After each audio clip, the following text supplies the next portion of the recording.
Subscribe করে রাখবে, কারণ কন্টিনিউয়াস এখানে যে প্রশ্ন বিচিত্রা তার বিভিন্ন যে মডেল সেটগুলো আছে সেগুলো সলিউশন করা হবে। ঠিক আছে, দেখো আজকে যেটা শুরু হচ্ছে মডেল কোশ্চেন সেট 2। ফার্স্টে যে কোশ্চেনটা আছে দেখো,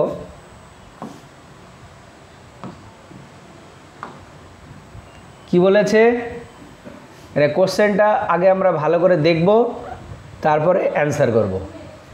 দেখো, ইলেকট্রনের ভর 10 × 10⁻31 কেজি, তাহলে ইলেকট্রনের ভরের মানের ক্রম হবে। দেখো এই যে ভরটা আছে এটাকে যদি আমরা আরেকটু করি, দেখো 1 × 10⁻30 এটা কিন্তু লেখা যাবে।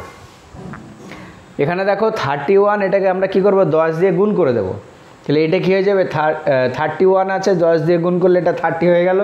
তাহলে এর মানের ক্রম হলো, ভরের মানের ক্রম সেটা হবে -30। ঠিক আছে, তারপরে যে কোশ্চেনটা আছে দেখো, 0.0603 সংখ্যাটিতে কয়টি সার্থক অঙ্ক সংখ্যা আছে? তাহলে দেখো এই যে 0, এই দুটোর কোনো কাজ নেই, সার্থক অঙ্ক সংখ্যা এই লাস্টের 3টে, অর্থাৎ সঠিক উত্তর হবে কোনটা, 3টা। দশমিক বিন্দুর আগে যদি কোনো 0 থাকে, এখানে দেখো দশমিক বিন্দুর আগে কি আছে, 0 আছে, তাহলে দশমিকের পরে যে 0 তার কিন্তু কোনো রকমের কি তাৎপর্য নেই, তাহলে ওইটা কিন্তু তাৎপর্যপূর্ণ অঙ্ক সংখ্যা হবে না। তারপরে 3 নম্বরের যে কোশ্চেনটা বলেছে দেখো, নাম্বার 3 কি আছে, চোঙের উচ্চতা এবং ব্যাসার্ধ পরিমাপে ত্রুটির পরিমাণ যথাক্রমে 1% এবং 2% হলে আয়তন পরিমাপে শতকরা ত্রুটি কত হবে? তাহলে দেখো চোঙের আয়তনের ফর্মুলা আমরা কি জানি, V = πr² ইন্টু কত h, এটা হচ্ছে ফর্মুলা। এই ফর্মুলাটা আমরা যদি ইউজ করি তাহলে আয়তনের শতকরা ত্রুটি মানে দেখো ∆V বাই কত V ইন্টু 100, এটা সমান দেখো পাই যেহেতু ধ্রুবক ওটা পরিমাপে ত্রুটি হবে না, তাহলে এটা দেখো r² আছে, তাহলে 2টা আগে চলে আসলো, ∆r/r into 100 plus ∆h/h into এখানে কত 100। তাহলে এটা দেখো 2 ইন্টু আর পরিমাপে ত্রুটি কত বলে দিয়েছে, ব্যাসার্ধ পরিমাপে ত্রুটি 2%, তাহলে এটা 2% প্লাস উচ্চতা পরিমাপে ত্রুটি হচ্ছে 1%, তাহলে এটা দেখো 4 আর ওখানে 1, তাহলে কত আসছে 5। তাহলে আয়তন পরিমাপে শতকরা ত্রুটি হবে 5%, তাহলে অপশান এটা হচ্ছে সঠিক। তারপরে যে কোশ্চেনটা আছে দেখো, বলেছে কোনো বস্তুকণা সরণ x মিটার হলে t = √x + 4 সেকেন্ড হয়, বস্তুকণাটির বেগ যখন 0 তখন তার সরণ কত হবে? তাহলে এখানে ওই যে সমীকরণটা দেওয়া আছে সেই সমীকরণটাকে আমরা এইভাবে লিখছি, দেখো t এটা সমান √x প্লাস কত 4, এটাকে যদি আমরা এইভাবে লিখি, দেখো √x এটা সমান লেখা যাবে t মাইনাস কত 4। এবার আমরা দুই দিকে যদি স্কোয়ার করি তাহলে এটা x হয়ে গেল, এটা স্কোয়ার করলে দেখো t² মাইনাস এটা দেখো আসবে 8t প্লাস কত 16, এটা আসলো কার রাশিমালা, সরণের রাশিমালা। এবার যদি আমরা ভেলোসিটি ক্যালকুলেশন করি, ভেলোসিটি v এটা সমান আমরা জানি dx বাই কত dt, তাহলে এটা সমান দেখো আসবে 2t মাইনাস কত 8, কারণ দেখো টিকে টি এর সাপেক্ষে ডেরিভেটিভ করলে কত 1, তাহলে এটা 8 হয়ে গেল, আর ওটা যেহেতু 16 একটা ধ্রুবক রাশি তাহলে ওটা কত হবে 0 হবে। ঠিক আছে, এইবার এখানে দেখো বলেছে যখন বেগ 0, তাহলে বেগটাকে আমরা 0 করে দেব, 2t মাইনাস 8 এটা সমান 0, তাহলে দেখো 2t এটা সমান 8, তাহলে t সমান কত 4, তাহলে t এর ভ্যালু আমরা কত পাচ্ছি 4, তাহলে টি এর ভ্যালু যদি 4 হয় তখন সরণ ক্যালকুলেশন করব। এটা দেখো সরণের রাশিমালা আছে, তাহলে দেখো অতএব সরণ এক্স এটা সমান দেখো টি স্কোয়ার, তার স্কোয়ার যদি আমরা করি এখানে দেখো 4 আছে টি এর ভ্যালু, তাহলে 16 মাইনাস এটাকে যদি আমরা গুণ করি 8 × 4, তাই তো? তাহলে এখানে দেখো এটা কত আসবে, 4 আসতে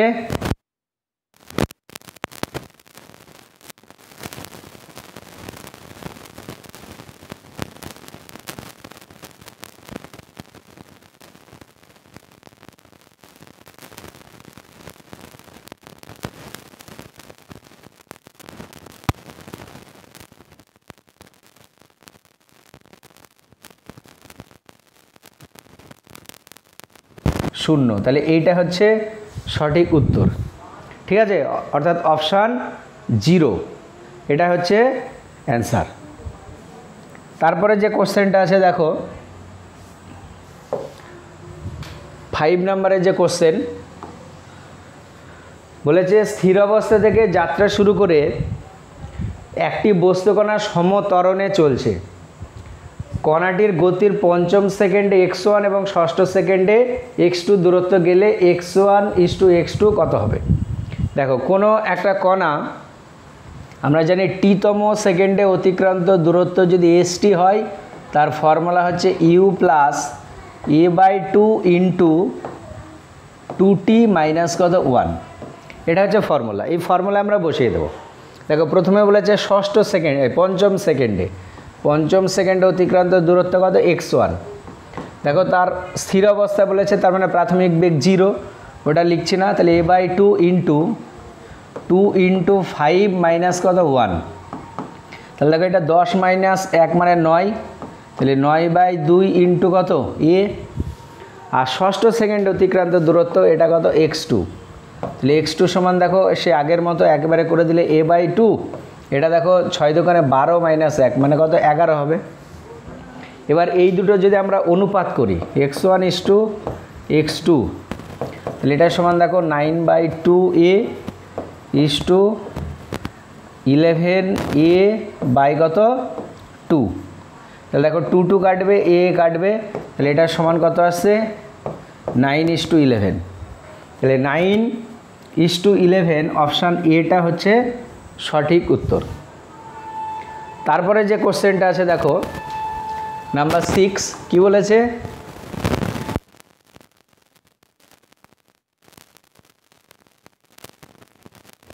ত্বরণ বস্তুর আকার বা ভরের উপর নির্ভরশীল নয়। দেখো শূন্যস্থানে অভিকর্ষ ত্বরণ, অভিকর্ষ ত্বরণ মানে কোনটা g, বস্তুর আকার বা ভরের উপর নির্ভরশীল নয়। দ্বিতীয়টা কি বলেছে, অভিকর্ষ ত্বরণ পৃথিবীর ভর ও ব্যাসার্ধের উপর নির্ভর করে। এবার কোনটা সঠিক সেটা জানতে চেয়েছে, ঠিক আছে? তাহলে এখানে অ্যাকচুয়ালি উত্তর হবে এ এবং বি, মানে আই এবং মানে 1 নম্বর এবং 2 নম্বর দুটোই কী হবে সঠিক হবে। তাহলে এইটা হবে বিবৃতি 1 এবং 2 উভয়ে কি সত্য। কেন? কারণ অভিকর্ষ ত্বরণের রাশিমালা হয় g = gm/ কত r²। জিটা হচ্ছে কি পৃথিবীর ভর আর আর হচ্ছে কি পৃথিবীর ব্যাসার্ধ। দেখো অভিকর্ষ ত্বরণের মানের যে রাশিমালা সেখানে বস্তুর ভর কিন্তু নেই, ওই জন্য অভিকর্ষ ত্বরণের মান বস্তুর ভর বা আকারের উপরে নির্ভরশীল না। কিসের উপর নির্ভর করে? পৃথিবীর ভর আর পৃথিবীর ব্যাসার্ধের উপরে। যদিও এটা এই কোশ্চেনটার উত্তর মহাকর্ষ চ্যাপ্টারে আছে, সে ঠিক আছে, ওইটা তোমাদের হয়নি, তাও এখানে দিয়ে দিয়েছে, এটা ভালো করে মনে রাখবে। তারপরে 7 নম্বরে যে কোশ্চেনটা আছে দেখো কি বলেছে, ইউ প্রাথমিক বেগ সম্পন্ন একটি বস্তুকণা সমমন্দনে চলে অবশেষে থেমে গেল।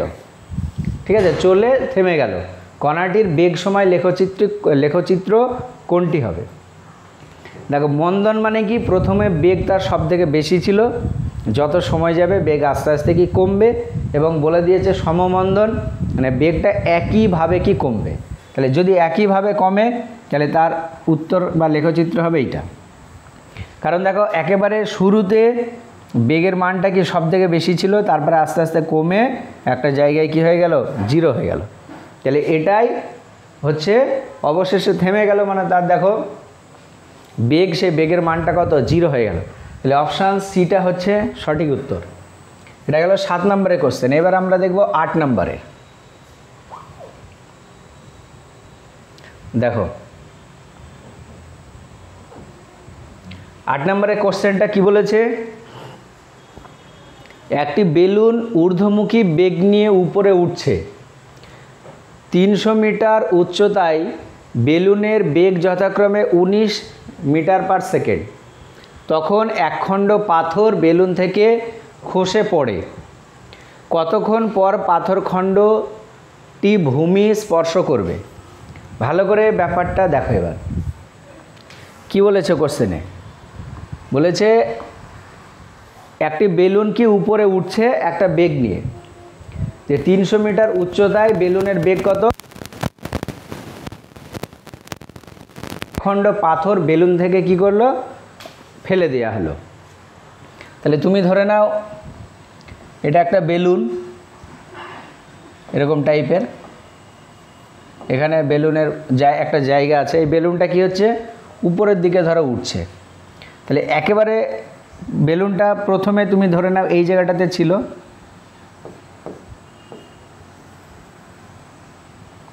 ঠিক আছে, তারপরে আস্তে আস্তে কি উপরের দিকে উঠলো। তাহলে দেখো এখানে যখন বেলুনটা উঠছে তার কিন্তু একটা বেগ আছে, যে এখানে বেগটা যেটা আসছে সেটাকে আমরা ধরে নিচ্ছি ভি, সেটা বলে দিয়েছে কত, 19 মিটার পার সেকেন্ড। এবার তখন একখণ্ড পাথরকে কি করা হলো, নিচে ফেলে দেওয়া হলো। তাহলে এইবার পাথরখণ্ডটি ফেলে দেওয়া হলে বেলুন থেকে তখন কি খসে পড়লো, কতক্ষণ পর পাথরখণ্ডটি কি করবে, ভূমি স্পর্শ করবে, মানে মাটিতে পড়বে। তুমি ধরে নেবে এটা মাটি, প্রথমে বেলুনটা কি ওখানেই ছিল। তাহলে এইবার যখনই ধরো ওই এটাকে ছেড়ে দেওয়া হবে একখণ্ড পাথরকে, সেই পাথরটা কিন্তু এই এতটা পরিমাণে বেগ নিয়ে কি প্রথমে কিছুটা উপরে উঠবে, ঠিক আছে, তারপরে সে কি করবে, নামবে। তাহলে কতটা উঠছে সেটা আমরা কি করব, ক্যালকুলেশন করব, বা সেই সময়টাকেই ক্যালকুলেশন করব। তাহলে দেখো যখন উঠবে তার তো একটা নির্দিষ্ট কি লাগবে, সময় লাগবে। তাহলে সেই সময়টাকে কি আমরা ক্যালকুলেশন করব। এবার দেখো তাহলে এই কতটা উপরে উঠছে সেটা আমরা কি ক্যালকুলেশন করব। দেখো এখানে ও যখন উপরে উঠবে একটা নির্দিষ্ট দূরত্ব বা উপরে উঠতে তার কি একটা সময় লাগবে, সেটা আমরা ক্যালকুলেশন আগে করে নিই। দেখো এই যে সময়টা লাগছে সেই সময়টা কত, t1। এখানে তার যে বেগ সেই বেগটা কত, ভি। আর এখানে গিয়ে তার যে বেগ সেই বেগ ভি ড্যাশ, সেটা কত হয়ে যাবে, 0 হয়ে যাবে। তাহলে যদি আমরা ধরো এই সূত্রটা বসাই, ভি ড্যাশ এটা সমান ভি মাইনাস কত, জি ইন্টু এই যে সময়, সেই সময়টাকে আমরা ধরে নিচ্ছি কত, t1। তাহলে দেখো এখানে অন্তিম বেগটা 0, তাহলে t1 সমান কত, ভি বাই কত, জি। এখানে ভি এর ভ্যালু দেখো কত আসছে, 19, আর জি এর ভ্যালু কত, 9.8। ঠিক আছে, মোটামুটি এটা তাহলে কত আসবে, তুমি ধরে নাও 2 মতো আসছে। এই সময়টা কত, 2 সেকেন্ড। ক্যালকুলেটারে বসাবে, পারফেক্ট একটা ভ্যালু আসবে। এবার এখানে যখন বেলুনটা ছেড়ে দেওয়া হলো, সেখান থেকে তো একটা নির্দিষ্ট উচ্চতা পর্যন্ত উঠবে পাথরটা, কারণ যেহেতু এতটা পরিমাণে বেগ সে পাবে। তাহলে এই যে উচ্চতাটা উঠলো সেটাকে আমরা যদি S1 ধরে নিই, তাহলে দেখো এখানে তার ভেলোসিটি কত, ভি, আর উপরে ওঠার পরে তার ভেলোসিটি হয়ে গেছে কত, 0। তাহলে যদি আমরা এই ফর্মুলাটা বসাই, দেখো ভি স্কোয়ার এটা সমান ইউ স্কোয়ার মাইনাস 2gh, এই ফর্মুলা। তাহলে দেখো অন্তিম বেগ কত, 0। প্রাথমিক বেগ দেখো কত দেওয়া আছে, 19। তাহলে তার স্কোয়ার মাইনাস কত, 2 ইন্টু জি মানে 9.8 ইন্টু এই যে দূরত্ব, সেই দূরত্বটা কত, S1। ওইটা এই দিকে নিয়ে আসছি আমরা, S1। তাহলে দেখো 19 ইন্টু 19 বাই কত, 2 ইন্টু 9.8। তাহলে দেখো পাথরখণ্ডটা এতটা পরিমাণে উঠলো। আর প্রথমে দেখো এটা কত মিটার উচ্চতায় আছে, 300 মিটার। এটা দেখো বলেছে কত, 300 মিটার। তাহলে এখন তার মোট উচ্চতা কত হবে, এইটার সঙ্গে এটা কি হবে, যোগ হবে। তাহলে দেখো মোট উচ্চতা তখন 300 প্লাস কত এইটা, তাহলে এইটুকু তার নামতে যে সময়টা লাগছে সেই সময়টাকে আমরা ধরে নিচ্ছি কত T2। তাহলে T2 সমান যদি আমরা ক্যালকুলেশন করি, আচ্ছা একেবারে শুরুতে দেখো তার যে বেগ এখানে সেই বেগটা কত 0, আর এখানে কতটা পরিমাণে নামছে 300 প্লাস এইটা। তাহলে যদি আমরা এটা ক্যালকুলেশন করি তাহলে দেখো কি আসছে, আমরা এই সূত্রটাই বসাবো, S সমান UT প্লাস কত হাফ GT²। আচ্ছা এসের জায়গায় কত হবে 300 প্লাস এইটা, ঠিক আছে। আচ্ছা যদি আমরা এটাকে করি তাহলে এটা দেখো, আচ্ছা এটাই লিখে রাখো 19 × 19 বাই কত 2 × 9.8। এবার দেখো প্রাথমিক বেগের ভ্যালু 0, এটাকে 0 করে দেবে, তাহলে হাফ ইন্টু এটা দেখো 9.8 ইন্টু এখানে কত এটা T2²। তাহলে এখান থেকে T2-র কী হবে একটা ভ্যালু আসবে, সেই T2-র ভ্যালু আর ওখানে যেটা আমরা পেয়েছি সেটা কত T1-এর ভ্যালু, তাহলে দুটো যোগ করে দিলে যেটা আসবে সেটাই হবে অ্যান্সার। তাহলে এখানে দেখো এটা 2 পেয়েছি, এটা যদি তুমি ক্যালকুলেশন করো মোটামুটি একটা ভ্যালু আসবে, দিয়ে এই ভ্যালুটা ক্যালকুলেশন করবে T2 ক্যালকুলেটারে বসিয়ে, তাহলে এই T2-র ভ্যালু মোটামুটি 18-র কাছাকাছি আসবে, ঠিক আছে। তাহলে T2-র ভ্যালু কত 18 আর T1-এর ভ্যালু কত 2, তাহলে মোট সময় কত হবে 18 প্লাস 2 মানে 20। তাহলে এইটা দেখবে উত্তর আসবে। খুবই গুরুত্বপূর্ণ একটা কোশ্চেন। তাহলে ভালো করে দেখো, যখনই একটা পাথর খণ্ডকে কোনো উপরে উঠছে এরকম বেলুন থেকে ফেলে দেওয়া হয়, তাহলে যখনই ফেলে দেওয়া হবে ওই বেলুনটার যে বেগ সেই বেগটা কিন্তু ওই পাথরটাও কি পেয়ে যাবে, তাহলে ও কী হবে কিছুটা উপরে উঠবে, ওঠার পরে তারপরে কি নিচে নামবে, তাহলে উঠতে একটা সময় লাগলো আর ওই টোটাল উপর থেকে নামতে কী হবে একটা সময় লাগবে, ওই দুটো সময় যোগ করলেই কি আমরা মোট সময় পাবো, ঠিক আছে। তাহলে এইভাবে কিন্তু করতে হবে। তারপরে যে কোশ্চেনটা আছে দেখো, প্রদত্ত কোনটি জড়তীয় নির্দেশতন্ত্র। দেখো নির্দেশতন্ত্র আমরা জানি 2 রকমের, একটা জড়তীয় আর একটা হচ্ছে কি অজড়তীয়। জড়তীয় নির্দেশতন্ত্র মানে যে নির্দেশতন্ত্র স্থির আছে নাহলে সমবেগে গতিশীল, আর অজড়তীয় নির্দেশতন্ত্র মানে যেগুলো ত্বরণ সহ গতিশীল। তাহলে দেখো এখানে বলেছে একটা গাড়ি সমবেগে চলমান, সমবেগে যাচ্ছে মানে কি তার ত্বরণের মান 0, আর ত্বরণের মান যদি 0 হয় বা সমবেগে চলে তাহলে সেটাই কী হবে জড়তীয় নির্দেশতন্ত্র, আর বাকিগুলো সব কি অজড়তীয়। কারণ ঘূর্ণায়মান নাগরদোলা তার একটা কি আছে ত্বরণ আছে, বা বেগের ভ্যালুটা কী হবে ওর পরিবর্তন হবে। সুষম ত্বরণে চলমান এটারও ত্বরণ আছে। দড়ি ছিঁড়ে পড়া লিফট, তাহলে একটা লিফট যদি দড়ি ছিঁড়ে পড়ে যায় তাহলে সে জি ত্বরণ নিয়ে নিচে নামে, তাহলে তারও একটা ত্বরণ থাকবে। তাহলে এইটাই হবে জড়তীয় নির্দেশতন্ত্র, বাকি সব অজড়তীয়। তারপরে যে কোশ্চেনটা আছে দেখো 10 নম্বর কি বলেছে, একটি কণার বেগ সময় লেখচিত্র বলে দিয়েছে, ঠিক আছে। কণাটির প্রথম 2 সেকেন্ডে যে প্রথম 2 সেকেন্ডে যে দূরত্ব অতিক্রম করে তা মোট দূরত্বের কত অংশ সেটা জানতে চেয়েছে। তাহলে প্রথম 2 সেকেন্ডে অতিক্রান্ত দূরত্ব মানে এই ক্ষেত্রফলটা হবে। দেখো আমরা জানি বেগ সময় লেখচিত্র আর সময় অক্ষ দ্বারা সীমাবদ্ধ ক্ষেত্রফল সেটাই হচ্ছে কি অতিক্রান্ত দূরত্ব।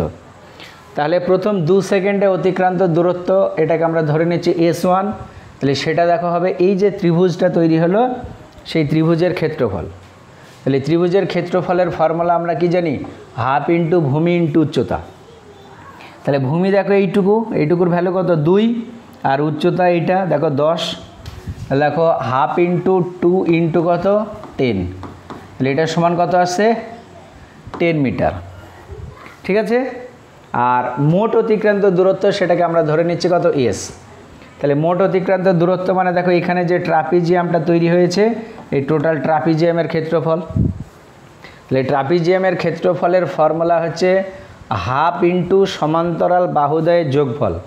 তাহলে সমান্তরাল বাহু মানে এ একটা আর এ একটা, তাহলে দেখো এখান থেকে এইটুকু কত হবে 4 - 2 মানে 2, তাহলে এখানে এইটা হলো 2 প্লাস এইটুকু 2 আর এইটা টোটাল কত 6, তাহলে 2 + 6 ইন্টু ফর্মুলা কি সমান্তরাল বাহুদ্বয়ের মধ্যে লম্ব দূরত্ব। সমান্তরাল বাহুদ্বয়ের মধ্যে লম্ব দূরত্ব মানে এইটা, দেখো কত 10, তাহলে ইন্টু এখানে কত হলো 10। এবার এটা কত আসছে দেখো 1/2 ইন্টু 8 ইন্টু কত 10, তাহলে এটা যদি আমরা কাটি তাহলে কত 4 এটা আসছে। আর ওইটা দেখো কত এসছে 10, তাহলে যদি আমরা অনুপাত করি বা S1 যেটা S1টাকে এইভাবে লিখছি 10 এসেছে তো, তাহলে ওইটাকে লিখছি আমরা 10 ইন্টু 4 বাই কত। আচ্ছা এখানে দেখো কণাটি প্রথম 2 সেকেন্ডে অতিক্রান্ত দূরত্ব মোট দূরত্বের কত, তাহলে এটাই আমরা কি ক্যালকুলেশন করব। তাহলে নিচে একটাকে 4 দিয়ে ভাগ করে দিলাম, S1 এর ভ্যালু কত 10, তাহলে 10 ইন্টু 4 বাই 4 করে দিলাম। এবার 10 ইন্টু 4 মানে দেখো S, তাহলে এটা দেখো কত হয়ে গেল S/4, তাহলে এটাই হচ্ছে উত্তর। তাহলে 2 সেকেন্ডে অতিক্রান্ত দূরত্বটা 10 সেকেন্ডে অতিক্রান্ত দূরত্বের কত অংশ, 1/4 অংশ। ঠিক আছে। তারপরে 11 নম্বরে যে কোশ্চেনটা আছে দেখো, এক ব্যক্তি একটি মৃত্তিকা খণ্ডকে সর্বোচ্চ 30 মিটার পর্যন্ত উঁচুতে ছুটতে পারে বা ছুঁড়ে পাঠাতে পারে। সে যদি অনুভূমিক দিক বরাবর খণ্ডটিকে ছুঁড়ত তবে সর্বোচ্চ কত দূরে পাঠাতে পারত। ভালো করে দেখো, উলম্ব বরাবর পাঠানো হয়েছে, এটা প্রাসের গতি। দেখো প্রাসের গতিতে আমরা দেখেছি যে সর্বোচ্চ উচ্চতা যদি উপরে ওঠে, তার ফর্মুলা কী ছিল, U²। সর্বোচ্চ উচ্চতার যদি ফর্মুলা জানি আমরা দেখি, তাহলে U² বাই কত 2G। আর অনুভূমিক বরাবর সর্বোচ্চ যে দূরত্ব পাঠাতে পারে সেটা যদি R হয় বা R max, এটার ভ্যালু ছিল দেখবে U² বাই কত G। এটা হচ্ছে ফর্মুলা। এবার সেই ফর্মুলায় কি আমরা বসাবো, দেখো প্রথমে উলম্ব বরাবর যদি ছোড়ে তাহলে সেটা কত 30, তাহলে এখানে H এর ভ্যালুটা কত বলে দিয়েছে 30, এটার সমান কত U² বাই কত 2G। আর আমাদেরকে কি U² বাই Gটা ক্যালকুলেশন করতে হবে, এখান থেকে হয়ে যাবে। দেখো 30 ইন্টু 2 এটার সমান কত U² বাই G। এটাই কার ভ্যালু, H এর ভ্যালু, যেটা অনুভূমিক বরাবর পাঠাতে পারবে। তার মধ্যে দেখো অ্যাকচুয়ালি উত্তর কত 60। এটা প্রাসের গতি। উলম্ব বরাবর যে দূরত্ব অতিক্রম করে তার ফর্মুলা হচ্ছে সর্বাধিক যে উচ্চতা, তার ফর্মুলা হচ্ছে U² বাই কত 2G। আর অনুভূমিক বরাবর ম্যাক্সিমাম যে দূরত্ব পাঠাতে পারে তার ফর্মুলা হচ্ছে U² বাই কত G। জাস্ট দুটো ফর্মুলায় বসিয়ে দিলাম। তারপরে যে কোশ্চেনটা আছে দেখো 12টা, কি বলেছে, A সমান 2i cap plus 3j cap ভেক্টরের B সমান i cap plus j cap ভেক্টরের অভিমুখে বা অভিমুখ বরাবর উপাংশের মান কত। তাহলে এত ভেক্টরের অভিমুখে, তার মানে A ভেক্টরের B ভেক্টর বরাবর উপাংশ। তাহলে জাস্ট এটা ফর্মুলা মনে রাখবে। দেখো A ভেক্টরের কোন ভেক্টর বরাবর, B ভেক্টর বরাবর। তাহলে এটা আমরা লিখছি B ভেক্টর বরাবর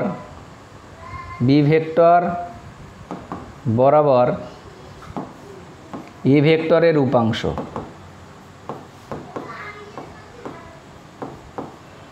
B ভেক্টর বরাবর A ভেক্টরের উপাংশ, এর ফর্মুলা হচ্ছে A vector dot B cap. এটা ভালো করে মনে রাখবে। যদি B বরাবর বলে তাহলে B এর মাথায় ক্যাপ, আর যদি A বরাবর বলে তাহলে A এর মাথায় কি ক্যাপ। দেখো এটাকে আমরা এইভাবে লিখছি A vector dot B vector by modulus of কত, মডিউলাস অফ B ভেক্টর। এবার দেখো ডট প্রোডাক্ট যদি আমরা করি, A ভেক্টরের ভ্যালু দেওয়া আছে কত 2i cap plus 3j cap dot দিয়ে B vector i cap plus j cap by কত modulus of B। Modulus of B মানে কত আসবে, √অফ 1² প্লাস 1²। তাহলে এটা দেখো 2 প্লাস কত 3 বাই নিচে কত √2, তাহলে এটার সমান কত আসছে 5/√2। এটাই হচ্ছে B ভেক্টর বরাবর A ভেক্টরের উপাংশ। ভালো করে মনে রাখবে, খুবই গুরুত্বপূর্ণ একটা কিন্তু কোশ্চেন। তারপরে কোশ্চেনটা আমরা দেখব।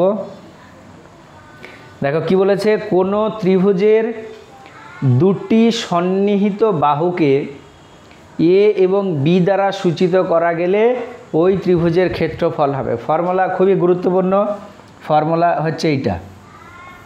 একটা ত্রিভুজের দুটো বাহুকে যদি এ আর বি দ্বারা প্রকাশ করা হয় তাহলে ওই ত্রিভুজের ক্ষেত্রফলের ফর্মুলা হচ্ছে half into modulus of A cross B.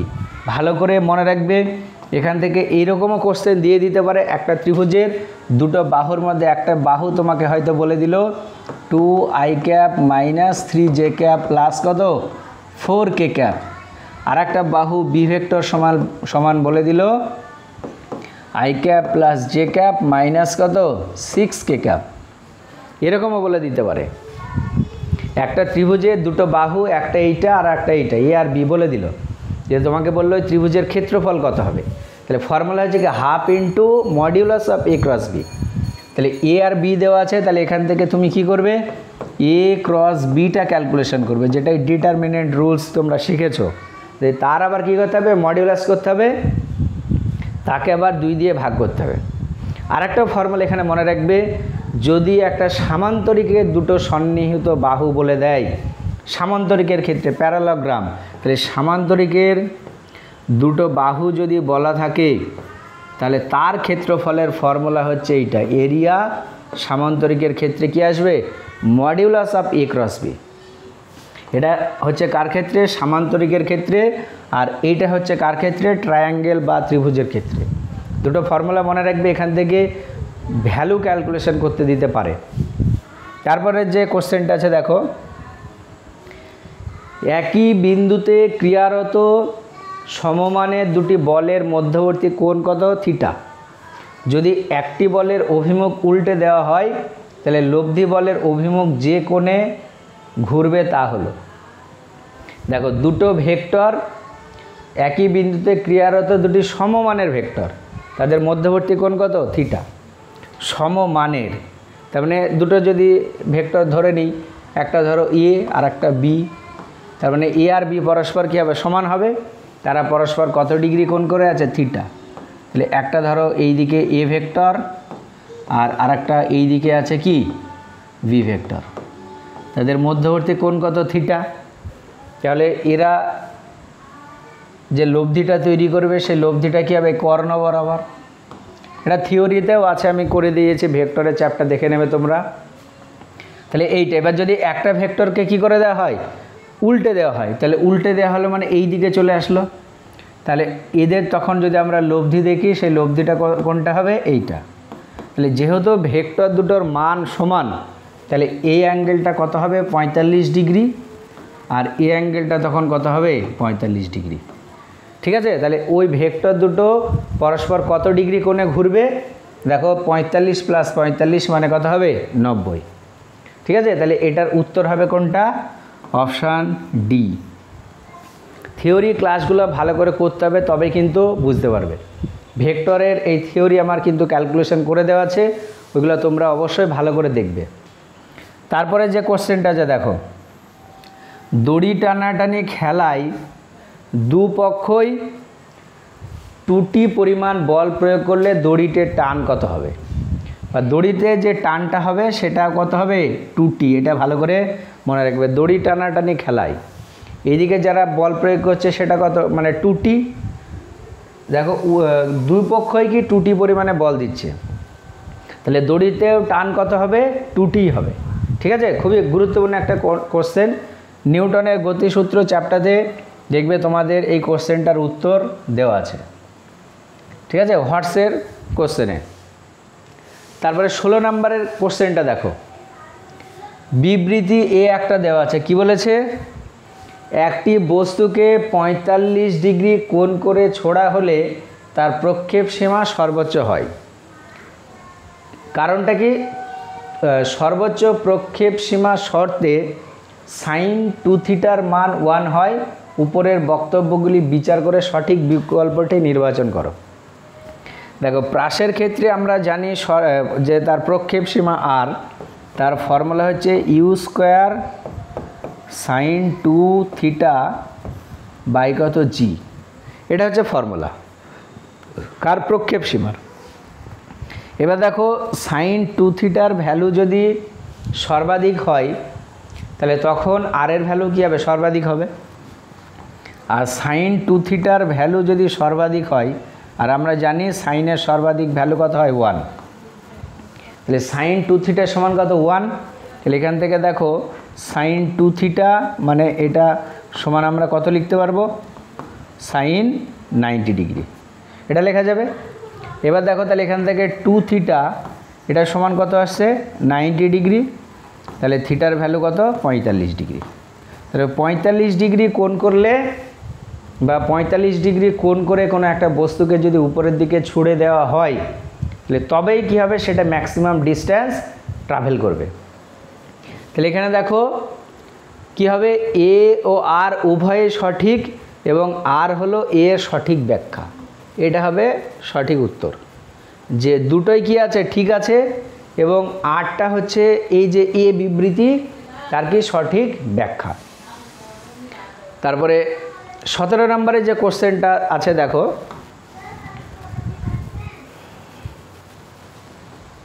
কি বলেছে, একজন দমকল কর্মী দড়ি বেয়ে উপর থেকে নিচে নামতে চান, দড়িটি কর্মীর ওজনের 1/3 টান সহ্য করতে পারে, তাহলে কর্মীকে সর্বনিম্ন কত ত্বরণে নামতে হবে। তাহলে দেখো একটা দড়ি, তাহলে টান যেটা কাজ করবে সেই টানটা কোন দিকে উপরে, আর ওই ব্যক্তিটার যে ওজন সেই ওজনটা কোন দিকে কাজ করবে নিচে।